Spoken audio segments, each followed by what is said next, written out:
The live studio at Kigali Dialogue in Rwanda. Today we have with us Meagan Fallone.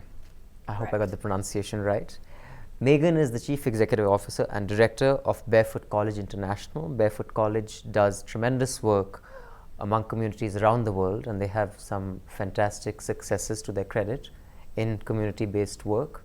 So Meagan, let me come straight to you from the referencing a conversation I had yesterday at the live studio with an investor and an entrepreneur who's based out of Rwanda, who was talking about how difficult it is for him to get employable people, and that's true for he's worked in India, he's worked in many parts of Africa, including Rwanda. Whereas, from what I gathered of your work, your successes have been tremendous of your organization, and especially in Africa, and specifically on how technology is leveraged by communities, especially women. What is your mantra? How do you get it right? And how is your experience so different from someone like a hardcore entrepreneurs like the one I spoke to yesterday?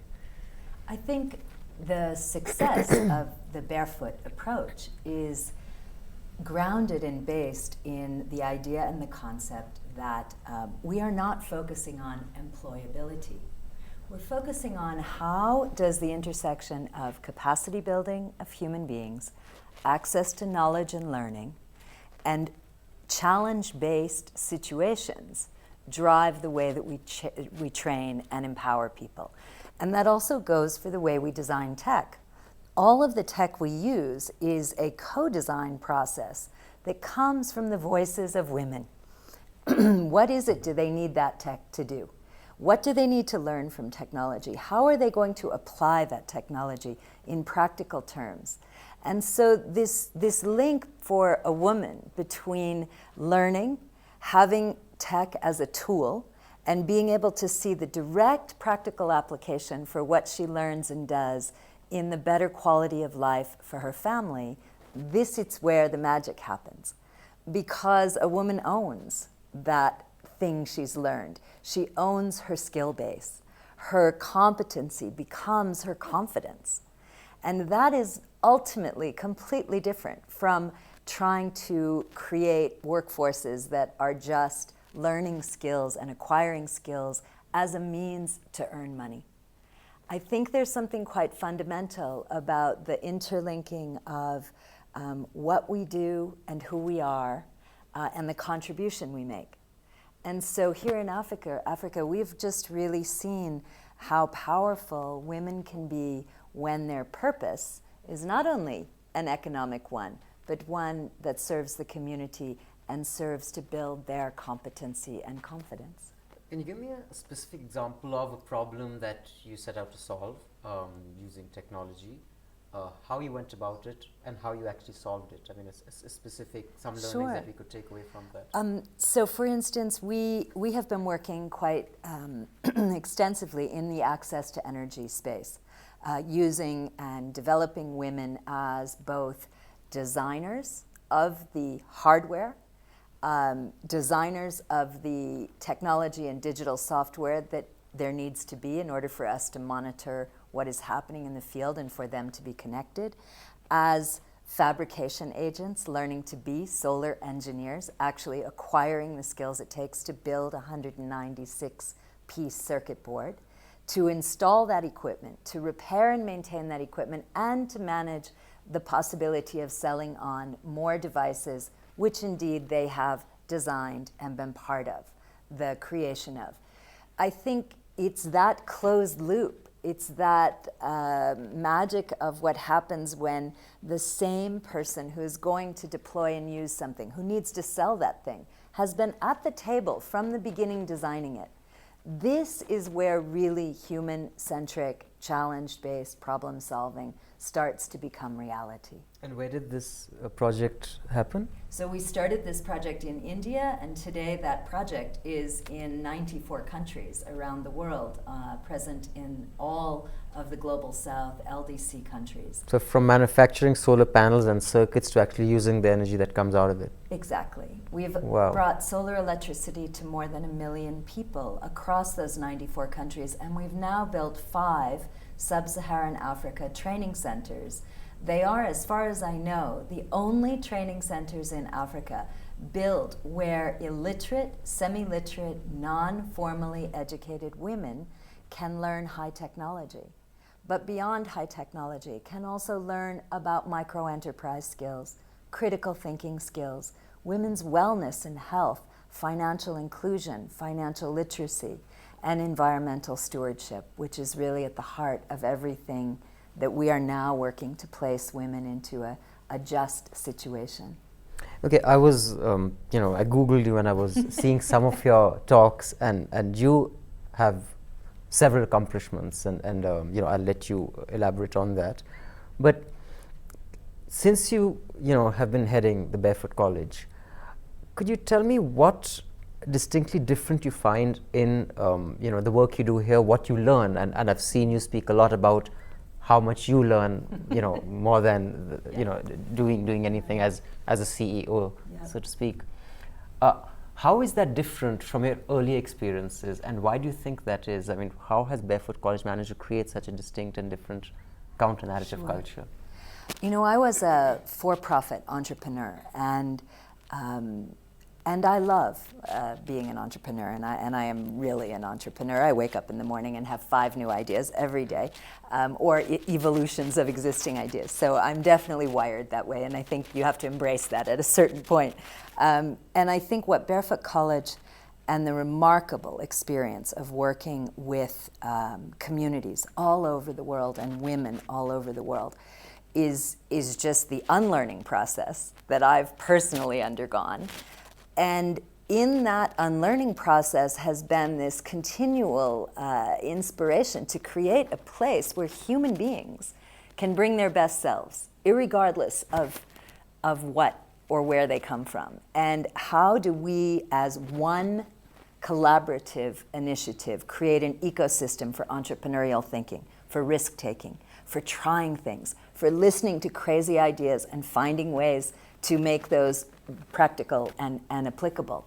This is the legacy of Barefoot College. This is what was at its genesis 47 years ago, and I hope that we are still today doing that. I've watched what has happened when young people come to this process. When somebody actually says to them, have an idea, stand in front of a community, and make sure that idea is a collective one that comes from what a community needs, and then we'll put some money behind you. And that is, I think, the way we have to approach millennial development and what our role is as mentors in this process. Very, very important now for us to think not only about the what we are doing as an organization, but our organization and what role it's playing in developing wider entrepreneurial thinking and action in social innovation areas.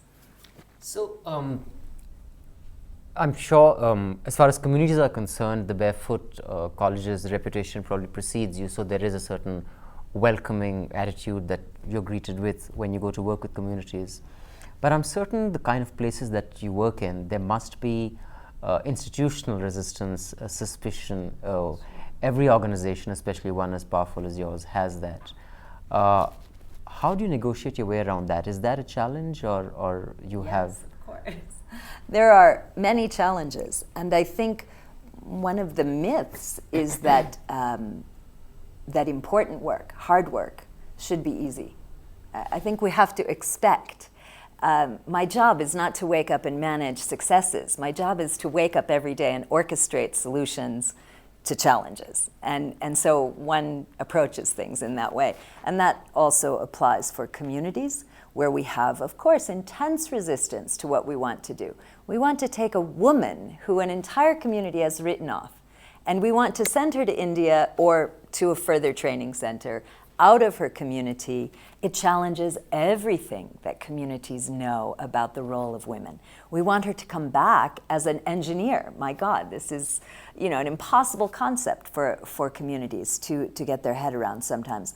But do you know, in all of the years, it's 11 years now we are doing the Solar Initiative, 11 years standing in front of communities, asking for women to want to take up this challenge. Not one woman, no matter what the resistance, no matter how vociferous her husband or village leaders might be, has ever refused to come. And I think that is extraordinary, an extraordinary sign about the potential that exists in the developing world for women to really craft their own solutions. They know what's needed. They know where they want to go. And they are determined, even if it is a completely risk-filled path to get there, they will persevere and adapt and innovate and be resilient. And we are just so leaving that beautiful value by the wayside. So, yeah. So, since we are in Africa, last question, you have any specific areas of interest geographically or in the fields that you're going to be supporting as far as your work in Africa is concerned? What do we have to look forward to Barefoot College in Africa? We are taking a very strategic approach in Africa to really touch on 3 major challenges which we see here. I'm looking very strongly with the team at how we can work in areas where wildlife, communities, and conflict exist, such that we are really having a deep impact That's both. a difficult one to solve, yeah. Of course, between, we have a project right now that's about to launch in Botswana, which is a phenomenal project working with the Okavango Community Trust in the Delta around how we can use bees and our honey enterprise to help control human-elephant contact, and thus build livelihood mechanisms for women into those communities. So you'll use bees to minimize elephant-human contact? Elephants are afraid of bees, and in fact, when they hear the sound of bees, they turn and go in the other direction. So in creating EcoExist, a fantastic organization working in Botswana, has been creating elephant corridors. And what we've done is basically use an elephant elevated fencing system with beehives suspended off the ground. And women are building those beehives and producing the honey, which is then sold as an economic activity. So it's just a micro example of what's possible. So that's one area, places where we need to protect a natural environment, and certainly where we have wildlife or deforestation issues and things like this. We also are looking very strongly at post-conflict and migrant communities in Africa, because we have really seen the tremendous benefit to rebuilding a woman's sense of self if she masters a piece of technology. That is a very special thing to see. Somebody who has lost their country, their culture, their identity, their sense of self, their home, everything that defined them, the best thing you can do for that human being is to help them redefine who they are and their own competency.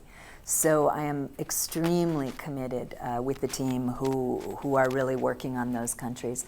And then lastly, we are working very, very strongly through the 5 Barefoot colleges in sub-Saharan Africa now, which is Liberia, Senegal, Burkina Faso, Zanzibar, and Madagascar, which opened yesterday, in fact. Oh, congratulations. And really focusing on how those joint ventures with Government of India and those host governments can act as a catalyzer for new models of skill development with women who have not had formal education, such that they can join a formal economy in Africa in much more sustainable ways. So those are the 3 focuses for me in Africa for the next 5 years. Good luck to you. Thank you for your time. It's a pleasure Thanks so talking to you, and I highly recommend our audience Google some of Meagan's talks. I did, and they were very inspiring. And do join us for live interactions here at Kigali. That's all for now from Kigali Dialogues. Bye-bye.